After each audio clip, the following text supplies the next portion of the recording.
Hello guys, আপনারা কেমন আছেন? তো আজকে আমি আপনাদেরকে দেখাবো এই মুরগির বাচ্চাগুলো।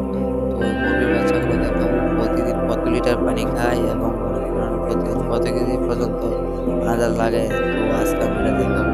এই বাচ্চাগুলো মনে করেন প্রতিবেলা পানি খায়, মনে করেন ৬০ থেকে ৬৫ লিটার পর্যন্ত পানি খায়। আর মনে করেন আদার যায় ৩০ থেকে ৩৫ কেজি পর্যন্ত আদার যায়। তো মনে করেন এই বাচ্চাগুলো দেখেন, আমি এই বাচ্চাগুলো আপনাদেরকে দেখাচ্ছি।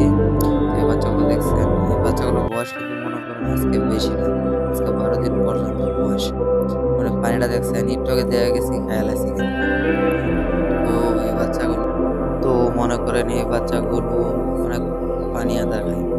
আর মনে করেন এখানে বাচ্চা কিন্তু ১২০০ বাচ্চা। আদারটা দেখেন আমি একটু আগে দিয়ে গেছি, এখনই খাইয়া লাইছি, শেষ করে লাইছি প্রায়। আরেকটা কথা বলি আপনাদেরকে, মনে করেন এই বাচ্চাগুলোকে প্রতিদিন মনে করেন আদার পানিতে দিতে হয়। আবার মনে করেন ওষুধ দিনে ৩ বারই দিতে হয়।